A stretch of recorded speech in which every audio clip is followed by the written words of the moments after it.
일어나 가라라는 주제로 말씀을 드리겠습니다. 지난번에 나누었던 말씀을 잠깐 회상하도록 하겠습니다. 하나님께서 엘리야를 그리 시냇가에 보내신 이유는 3년 6개월 동안의 이 가뭄에서 보호하시기 위함이었고, 또 아합 왕의 보복으로부터 보호하시기 위함이었고, 그리고 극심한 우상 숭배에 빠져 있는 이스라엘에게 하나님의 음성을 듣지 못하게 하기 위함이었습니다. 좀 이상한가요? 하나님의 음성을 듣지 못하게 한다. 이 말은 워낙 우상 숭배에 많이 빠져 있어서 하나님의 심판의 때가 찰 때까지 철저하게 심판하시겠다라는 뜻이에요.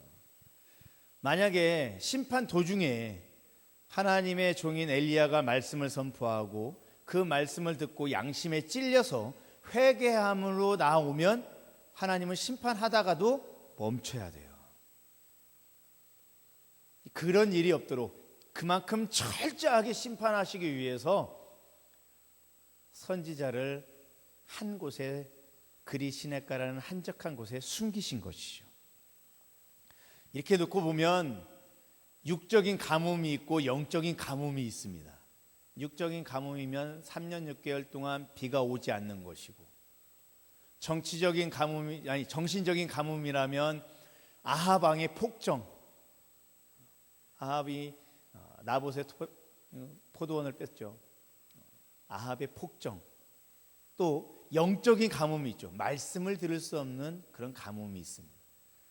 여러분, 그런데요, 영적인 가뭄을 제일 먼저 해결해야 육적인 가뭄, 정신적 가뭄이 해결함 받는 것입니다. 그런데 이걸 믿지 않는 사람들은 영적인 것을 인정하지 않기 때문에 육적으로만 해결하려고 하는데요, 그 해결이 되질 않습니다. 육적인 방법에 해결되는 방법은 딱 하나예요. 하나님의 심판의 때가 다 지나갈 때까지 살아남는 거예요. 살아남으려니까 어떻게 합니까? 가뭄 속에서 살아남으려니까 인간이 해서는 안 될 행동까지도 다 하는 거죠. 그렇게 해서 살아남으면 살아남은 것으로 다 된 것입니까? 아니면 인간다움을 포기했기 때문에 그 살아남음이 오히려 비참한 것입니까? 여러분, 중요한 건 영적 가뭄이 해결받아야 육적 가뭄, 정신적 가뭄도 해결받는 것입니다. 그래서 성도는 늘 하나님 앞에 나아올 때 제일 먼저 해야 할 것이 찬양이고 하나님의 이름을 높이는 것이고, 그 다음으로 이어서 해야 될 것이 회개예요. 그래서 예배 순서에도 찬양하고 이어서 바로 회개가 가는 거예요. 기도도 마찬가지죠. 기도도 할 때 제일 먼저 어떤 걸 기도해야 됩니까? 찬양하는 기도. 두 번째는 감사의 기도. 둘을 하나로 보기도 합니다. 찬양하는 기도하고 감사하는 기도하고, 그 다음에 이어지는 기도가 무엇입니까? 회개 기도죠. 회개 기도 다음이 도고의 기도, 중보의 기도고, 그 다음이 내가 필요한 내 삶의 간구를 드리는 것이죠. 회개가 그만큼 앞에 있는 것이에요. 주님의 이름을 찬양하고 감사를 드리고 바로 이어서 내 삶을 회개해야 되는 것입니다. 내가 십자가를 붙들고 회개하면 하나님은 그 순간 멈추세요. 그 순간 멈추고 회복시켜 주시는 것입니다. 하나님께서 엘리야를 그리 시냇가로 보내시면서 까마귀에게 명령하여 먹을 것을 보내주신다고 했습니다. 그리고 실제로 까마귀가 엘리야에게 아침과 저녁으로 떡과 고기를 갖다 주었어요. 근데 깜짝 놀랄 일은 하나님이 까마귀를 불러가지고, 얘 까마귀야, 너 이리 오너라, 이리 오너라. 내가 내 신실한 종을 너에게 보낼 테니 네가 아침과 저녁으로 떡과 고기를 날라서 먹이도록 하여라. 그렇게 말씀하시는 장면이 성경에 없어요.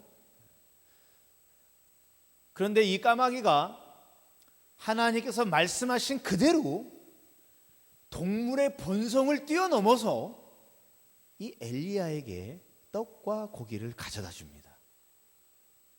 하나님은 엘리야에게 말씀만 하셨을 뿐이지 까마귀를 불러서 얘기하신 장면은 없어요. 근데 그렇게 말씀만 하셨는데도 이 동물이 자신의 본성을 넘어서 엘리야를 공개합니다. 여러분, 3년 6개월 동안 어디에 고기가 있으며 어디에 떡이 있겠습니까? 하나님께서 보여주시는 거죠. 까마귀의 눈을 열어서 고기를 보여주시고 까마귀의 눈을 열어서 떡을 보여주시는 거죠. 그러니까 가져오는 것입니다. 그렇게 놓고 보니까 하나님이 까마귀한테 직접적으로 말씀하신 장면은 없어도 하나님의 말씀대로 이루어진 것입니다. 근데 여러분, 문제가 생겼습니다. 3년 6개월 동안 비가 오지 않다 보니까 이 그리시네가의 물이 말라가는 거예요.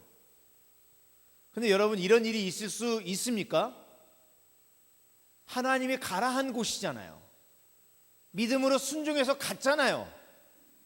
그러면 세상의 모든 곳은 다 가물고 물이 안 나와도 하나님이 보내신 그 장소만큼은, 그리시네가만큼은 물이 펑펑 솟아나야 하지 않을까요?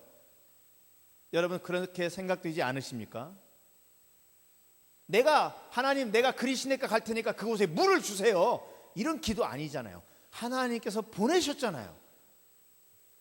믿고 순종해서 갔잖아요. 그러면 그곳의 물은 3년 6개월 동안 펑펑 솟아나야죠. 왜 말라갑니까? 엘리야도 말씀대로 순종해서 그리시네가에 왔는데 가뭄이 계속되니까 이 그리시네가의 물이 말라가는 것을 보고 있을 거예요. 여러분, 그때 여러분이 만약 엘리야라면 어떤 마음이 들겠습니까? 사단이 틈타기 참 좋지요. 야, 그럴 줄 알았다. 처음 안에 조금 물을 주더니 야, 이럴 줄 몰랐다. 사단이 얼마나 교묘하게 공격하겠습니까? 근데 여러분, 성경에는 엘리야가 줄어드는 그 그리시네가 물을 보면서 아무런 말도 하는 게 기록되어 있지 않아요. 마치 관심 없다 이런 뜻인 것 같아요. 그러면 엘리야는 왜 하나님이 보내신 장소에 순종해서 왔는데 물이 말라가고 있는데 엘리야는 왜 가만히 있었을까요? 저는 이렇게 생각해 봅니다. 샘물이 마르는 것 정도로는 흔들리지 않는 믿음의 소유자였다. 겨우 그 정도 가지고 샘물이 마르면 하나님은 새 우물도 퍼서 마라의 쓴물로 단물로 바꾸시고 무리와 반석에서 물도 솟게 하시는 분이시니 이까지 그리시네가 물 말라봤자 하나님이 또 공급해 주신다, 이런 믿음을 가지고 있었다. 첫 번째는 그렇게 생각되고요. 두 번째는 하나님께서 나를 그리시네가로 보내셨는데 이곳에 물이 말랐으면 하나님이 내게 뭘 괘씸하게 생각해서 그런 것이 아니라 이곳에 물이 말랐으면 다른 곳으로 또 보내시겠지, 이런 믿음을 가지고 있었던 것 같습니다. 물이 마르면 자연의 이치죠. 하나님이 물론 초자연적으로 물을 주실 수도 있지만, 얘야, 너 이 그리시네가에 있었던 것 이제 때가 다 찼다, 이제 다른 곳으로 가야겠구나 라고 옮겨주실 수도 있는 거예요. 그래서 성경을 보니까 실제로 옮겨주십니다. 뭐라고 말씀합니까? 9절에 너는 일어나라, 시돈에 속한 사르밧으로 가서 거기 머물라. 내가 그곳 과부에게 명령하여 내게 음식을 주게 하였느니라. 일어나 가라는 것입니다. 이곳에서의 길이 이제 끝났으니 너는 새로운 길을 준비해야 된다라는 것입니다. 너는 이곳에서 이제 한 가지 일을 마쳤으니 이제 다음 단계로 가야 된다라는 것입니다. 여러분, 그리시네가의 물이 말라갈 때 내가 해야 할 것은 불안해하거나 요동하는 것이 아닙니다. 하나님이 내게 어떤 새로운 일을 보여주실까 하는 새 소망입니다. 그리고 흔들리지 아니하는 믿음인 것입니다. 그게 필요합니다. 흔들리지 아니하는 믿음이 우리 성도님들에게 반석처럼 있기를 축복합니다. 하나님께서 새로운 일을 보이시라는 산 소망이 있기를 주님의 이름으로 축복합니다. 하나님은 그리시네가의 길로 첫 번째로 인도하셨고, 이제 두 번째로 사르밧이란 지역의 한 과부에게로의 길을 열어주시는 거예요. 근데 첫 번째 길이 끝났다고, 이럴 줄 몰랐다고 여러분 원망해서는 안 됩니다. 하나님이 행하실 일을 또 바라봐야 돼요.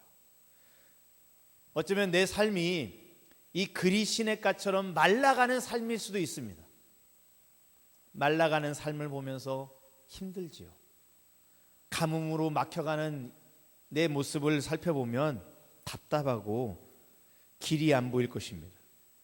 여러분, 그때 내가 해야 할 건 불안해하거나 요동하는 것이 아니라 엘리야처럼 하나님이 보이실 새 길, 그 길이 내 눈에 보일 때까지 내 눈을 열어 주님이 보이시는 그 길을 보게 해달라고 주님의 십자가를 붙들고 나아가시기 바랍니다. 내가 주님의 십자가를 붙들고 정말 간구하며 눈물의 기도로 나아갈 때, 때가 되면 하나님은 엘리야처럼 새 길을 열어주실 것입니다. 하나님께서 새 길을 보여주셨습니다. 너는 일어나 가라 라고. 처음에는 까마귀를 통해서 먹이시더니 이번에는 한 과부를 통해서 먹이신다고 합니다. 까마귀에서 사람으로 바뀌었으니 그나마 다행입니다. 날짐승보다는 한결 더 의지될 것 같습니다. 제가 전에 사역, 이제 강남에 있는 큰 교회에서 사역할 때 교육전사 때였습니다. 교회에 기도를 많이 하시는 한 가난한, 정말 없으신 권사님 한 분이 계셨습니다. 어느 날 제게 와서 쭈뼛쭈뼛 하시면서 식사 한번 사드리고 싶다라고 말씀하시는 겁니다. 제 처음 대답이, 아이고 권사님 감사합니다. 근데 권사님 제가 사드려야 되죠. 제가 사드리겠습니다 하고 말씀을 드렸습니다. 그 정도로 어렵고 힘든 권사님입니다. 주의 종이 하나님의 이 성도가 사주신다고 하는데 너무나 없으신 분이라서 차라리 교육전사인 내 사례가 더 낫겠다. 그때 세미 전사였나요?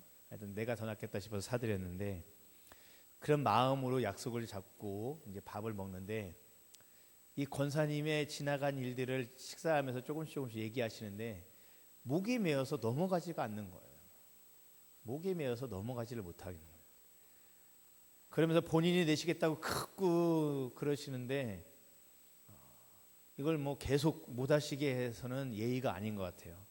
그래서 그러면 제가 권사님 사주시는 걸로 감사히 받겠습니다 그랬더니 권사님이 눈물을 보이시면서 그 큰 교회, 강남의 큰 교회인데 그 교회에 부목사들도 있고 저보다 선임 그런 먼저 온 그런 부사역자들도 많은데 한 분씩 한 분씩 다 얘기했더니 다 거절하더라는 거예요. 근데 처음으로 전도사님이 제 식사를 받아주셨습니다 하고 고백하시는데 이제는 가슴이 미어지는 거예요. 주의 종으로서 정말 없으신 분이 밥을 산다고 하니 오히려 내가 돈을 드려야 할 판에 섬김을 받겠다고 하니 이게 그래서 다들 거부했던 거예요. 그런데 거부라는 것이 사실 좀 이렇게 불편하지 않게, 기분 나쁘지 않게 좋은 말로 잘 이렇게 설득한 거죠. 그런데 권사님은 자신이 사고 싶었던 거예요. 그러니까 부목사님, 그 다음에 풀타임 전사님, 그래서 결국엔 저까지 온 거예요. 결국에는 그 얘기를 듣는데 이 가슴이 메어지는. 그러면서 제가 생각했습니다. 야, 과연 목회자가 성도가 섬겨준다고 할 때 그 없는 성도의 그 주머니를 털어야 되느냐? 죄송합니다. 제가 털어야 된다고 표현해서 죄송합니다. 아니면 내가 섬겨드려야 되느냐? 이게 참 괴롭더라고요. 제 마음이 편하기는 제가 오히려 사드리는 게 훨씬 편할 것 같아요. 그런데 그러면 우리 성도님에게 온 하나님의 감동, 주의 종을 섬겨주고 싶다는, 식사 함께 섬겨주고 싶다는 그 하나님의 감동은 어떻게 이루어집니까? 참, 여러분, 근데 오늘 말씀 보니 하나님께서 그 과부에게 보내신다는 거예요. 저는 제 마음으로는 그래, 돈 많은 과부면 좋지. 그래서 3년 6개월 동안 세상은 다 가물어도 이 과부만큼은 먹을 게 풍족해서 그 남는 것으로 주의 종을 공급해주면 이게 얼마나 좋아. 그렇게 생각이 되어집니다. 근데 여러분, 성경은 그렇지 않습니다. 뭐라고 말하고 있습니까? 제가 오늘 이 본문에 읽지 않았지만 나중에 살펴볼 거예요. 나중에 살펴볼 거지만 뭐라고 있습니까? 나는 떡이 없습니다. 나에게 마지막 남은 이 가루, 밀가루인지 보리가루인지 모르겠어요. 이 가루로 빵을 만들어 마지막 식사를 하고 나와 나의 아들은 굶어 죽을 작정입니다. 가난해도 이렇게 가난한 사람이 어디 있습니까? 근데 그런 사람에게 가서 엘리야는 뭐라고 말합니까? 먼저 빵을 만들어 내게로 가져와라 라고 말합니다. 어떻게 목회자가 이렇게 파렴치할까? 어떻게 목회자가 이렇게 이런 철판을 깐 인두껍을 쓴 사람으로 어떻게 이런 말을 할 수 있을까? 그런 생각이 되어집니다. 근데 여러분 그렇게 순종했을 때 그 여인이 살게 된 것을 믿으시기 바랍니다. 물론 제 이성적으로는 풍족한 여인이 섬겨주고 기쁘고 배부르게 먹고 축복해주고 이러면 너무나 좋겠습니다. 그런데 그렇지 않을 때가 있어요. 하나님은 때때로 너무나 풍족하기 때문에 풍족한 것을 버리시고 가난하고 없는 것을 통해서 역사하실 때가 많이 있습니다. 모세가 40년 동안 왕궁에서 뭐 하나 부족함 없이 풍족한 삶을 살았는데, 그럼 모세를 저 미디안 광야로 40년 동안 보내서 없고 굶주리고 부족한 상태로 만드시고 난 이후에 사용하셨습니다. 하나님의 뜻에 합한 자라는 놀라운 칭호를 받았던 다윗은 사울이라는 당시 자기 나라의 최고 권력자로부터 13년 동안이나 도망자의 삶을 살다가 결국에는 하나님 앞에 왕으로서 쓰임받게 되어졌습니다. 하나님은 풍족한 가운데 쓰실 때도 있지만 정말 없고 부족하고 힘든 가운데서 그를 들어서 사용하실 때가 있습니다. 바로 그때 내가 없고 내가 부족하고 내가 힘든 그때 우리 주님께서 너 너무 없구나, 너 빵 한 조각밖에 없구나, 그런데 그 빵 한 조각마저도 내놓아라, 그리 말씀하시면 이 세상 사람들은 이해할 수가 없습니다. 저 목사 나쁜 XX 나갑니다. 저 굶주리는 영혼에게 네가 빵을 갖다가 주어야지 왜 그 빵 한 조각을 뺐느냐 라고 말하는 게 이성적이고 합리적이며 과학주의이며 그리고 세상의 법칙입니다. 그러나 여러분, 하나님의 법칙은 그러지 않습니다. 하나님의 법칙은 네가 없는 가운데서도 순종하느냐, 그것을 보십니다. 그 여인은 파렴치한 소리를 들었어요. 어떻게 인두껍을 뒤집어 쓰고 그런 말을 할 수 있습니까? 그 마지막 남은 빵 한 조각 4개 갖고 와라.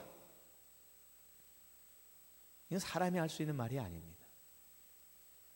그런데요, 더 놀라운 건 그 어머니의, 그 과부, 그 아들의 어머니, 그 어머니의 모습입니다. 엄마는 내가 굶을지언정 아들을 먹입니다. 전에 한 실험을 해보니까, 원숭이로 실험을 해보니까 아버지하고 이 새끼를 같이 한 방에 넣어놓고 밑에 불을 팍 지피니까 아버지는 새끼를 밟고 올라가 있더래요. 새끼를 밟고 올라가 있대요. 지발 뜨겁다고.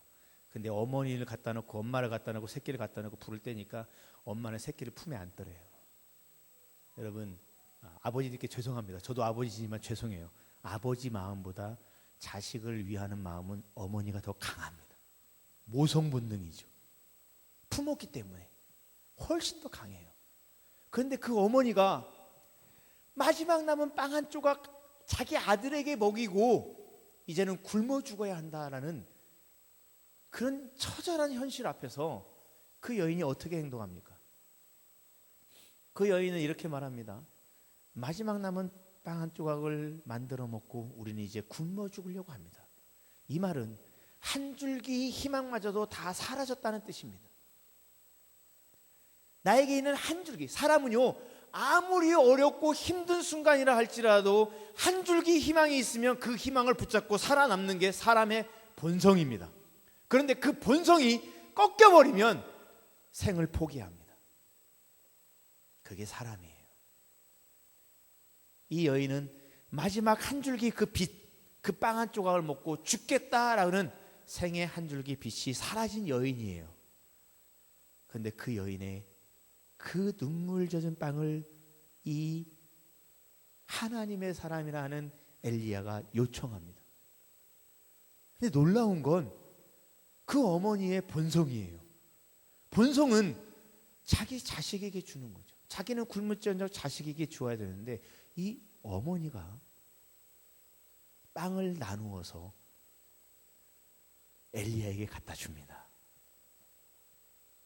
인간의 본성을 뛰어넘은 거예요.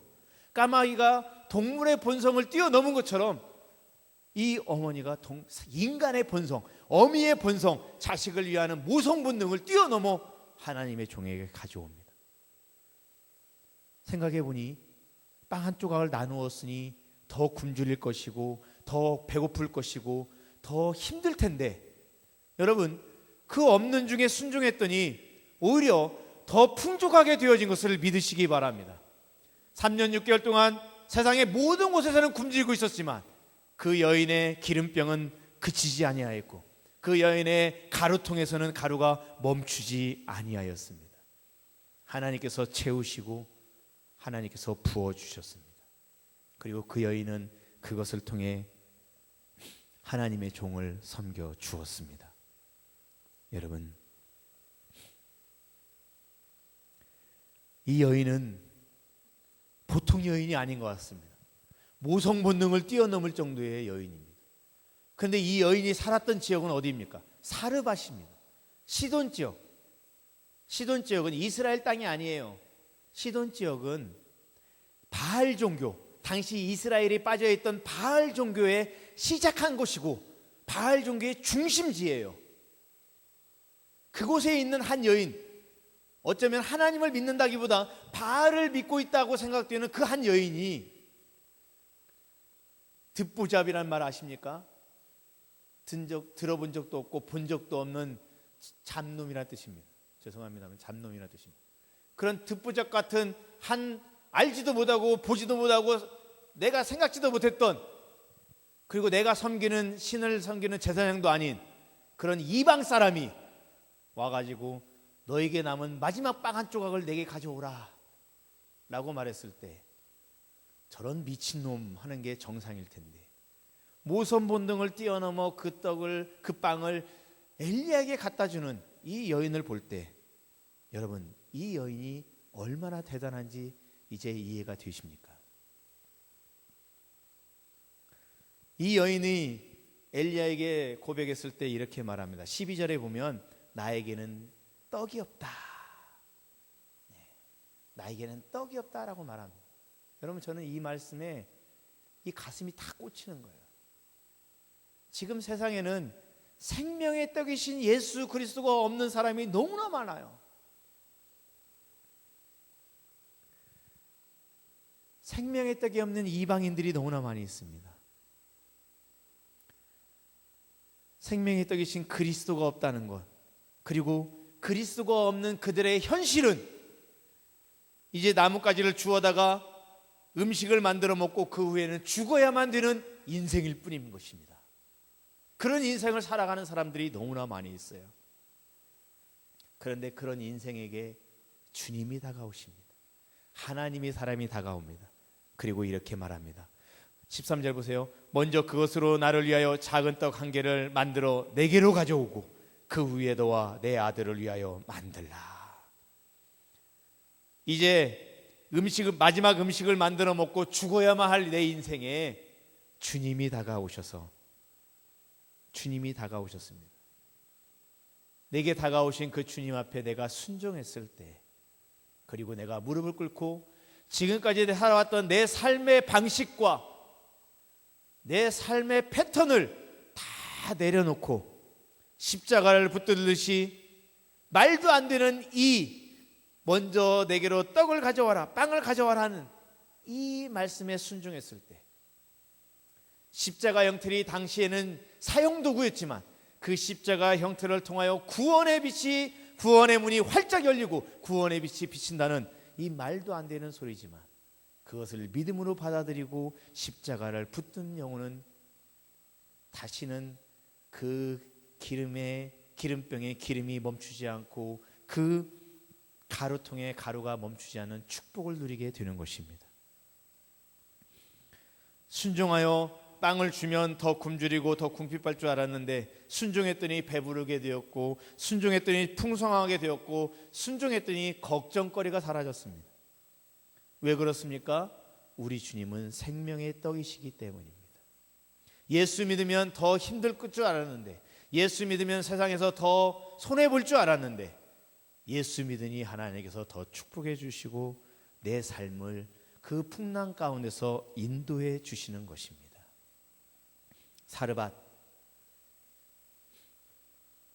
사르밧은 용광로라는 뜻입니다. 녹슨 철 그대로 있으면 아무 쓸데없는 철일 뿐입니다. 그런데 그 녹슨 철을 용광로에 집어넣어서 불을 지피고 그걸 뜨겁게 녹여내면 쇳물이 되어지고, 그 쇳물을 주인이 쓰고자 하는 그 틀에 넣고, 그 농기구 틀에 넣고 부으면 농기구 틀이 되는데 그것으로 멈추지 않죠. 그 다음부터는 모진 이 대장장이의 망치질이 시작됩니다. 두들기고 달구고 두들기고를 또 물에 식히고 담금질을 계속 반복하다 보면 어느 순간 너무나도 튼튼하게 주인의 쓰기에 합당한 농기계가 되어지는 것을 보게 됩니다. 때때로 주님은 우리를 산 넘어 산처럼 하나님의 용광로 속으로 우리를 집어 던질 때가 있습니다. 거친 풍랑이는 바닥 한가운데로 우리를 집어 던지십니다. 왜 그럴까요? 우리를 연단시키기 위해서입니다. 오병이어 기적을 행하시고 난 뒤에 우리 주님은 제자들을 서둘러서 배를 타고 건너편으로 가라 하고 서둘러서 배를 태우고 건너편으로 보냅니다. 순종해서 배를 타고 건너편으로 가던 제자들이 만난 것은 바다 한가운데서 만난 풍랑이었습니다. 왜 주님은 기적을 보여주시면서 믿음이 생긴 이 제자들을 풍랑이는 바다 가운데로 몰아내셨을까요? 그들을 연단하기 위해서입니다. 바람과 파도마저도 잔잔케 하시는 살아계신 하나님의 능력을 보여주시고 그 앞에 연단시키시기 위해서 있습니다. 그래서 성경은 이렇게 말합니다. 욥기 23장 10절 말씀입니다. 나의 가는 길을 오직 그가 아시나니 그가 나를 단련하신 후에는 내가 정금같이 나아오리라. 이 비밀을 알았던 사도 바울은 로마서 5장 3절과 4절에 이렇게 고백합니다. 우리가 환난 중에도 즐거워하나니 이는 환난은 인내를, 인내는 연단을, 연단은 소망을 이루는 줄 알미로다. 환난은 인내를, 인내는 연단을, 연단은 소망을 이룬다. 하나님의 뜻을 이룬다는 것입니다. 여러분, 우리가 해야 할 것은 무엇이겠습니까? 저 사르밧 지역으로 가라 하면 일어나 가는 것입니다. 한 과부를 통해서 너를 공개하게 하였느니라 라고 말하면 그 과부가 내 눈에 보였을 때 그 과부가 재산이 많든 아니면 빵 한 조각밖에 없든 영의 눈으로 바라보고 이 여인이 하나님이 택하신 그 여인이구나라는 믿음의 확신이 다가오면, 그가 비록 빵 한 조각밖에 가지고 있지 않고 이제는 굶어 죽으리라라고 하는 그런 가난한 사람이라 할지라도 그 빵을 내게로 먼저 가져와라 라고 말할 수 있어야 되고 순종할 수 있어야 됩니다. 그리고 내가 이제 이 빵 한 조각 먹고 굶어 죽는다 할지라도 주의 종이 말씀하시면 내가 순종하겠나이다 하고 그 빵 한 조각을 주님 앞에 가지고 나왔을 때 그 여인은 살게 되는 것입니다. 여러분, 육신적인 사람의 마음으로는 까마귀가 낫냐 과부가 낫냐, 아니면 내가 먼저냐 목회자가 먼저냐, 이런 것 따질 것입니다. 그러나 그게 중요한 게 아닙니다. 까마귀일 때도 순종하는 것이고 과부일 때도 일어나 가서 순종하는 것입니다. 어느 때든지 우리는 나를 위해서 죽기까지 순종하신 그리스도의 십자가를 바라보고 나아가야 됩니다. 이를 위해서 하나님, 주님이 말씀하시는 것을 내가 듣기 위해서 내 귀를 열어주시고, 하나님 주님께서 말씀하신 그곳을 보기 위하여 내 귀를 열어주시고, 하나님 내 손과 발을 내가 원하고 내가 생각하는 곳으로 가는 것이 아니라 주님이 말씀하신 곳에 나아갈 수 있도록 내 손과 발을 다스려 주옵소서라고 기도하며 나아가는 우리 성도님들이 되어야 합니다. 육의 눈으로 보고 육의 귀로 듣고 육의 손과 발로 하면 어떻게 그렇게 할 수 있겠습니까? 불가능하지요. 그러나 영의 눈이 열려 있고 영의 귀가 열려 있고, 그래서 하나님의 음성을 듣고 하나님이 말하신 것을 보고, 그러니 비록 그녀가 빵 한 조각밖에 없다 할지라도 너가 빵을 만들어 내게 먼저 가져오면 너의 기름통에 기름이 멈추지 않고 너의 밀가루통에 가루가 그치지 아니하리라 라고 말할 수 있는 거예요. 여러분, 이런 믿음을 저와 여러분들이 갖기를 원합니다. 그래서 우리는 같이 하나님 앞에 이렇게 어두울 때일수록, 코로나로 힘들 때일수록 주님 내 눈을 열어 주시옵소서, 내 귀를 열어 주시옵소서, 내 손과 발을 붙잡아 주시옵소서. 그래서 세상의 소리를 듣는 게 아니라 주님의 음성을 듣게 하시고 주님이 말하시는 여인을 볼 수 있게 하시고, 하나님 주님이 원하시는 것을 일어나 가는 행하게 하여 주시옵소서라고 간구하며 나아가는 저와 여러분들이 되시기를 축복합니다.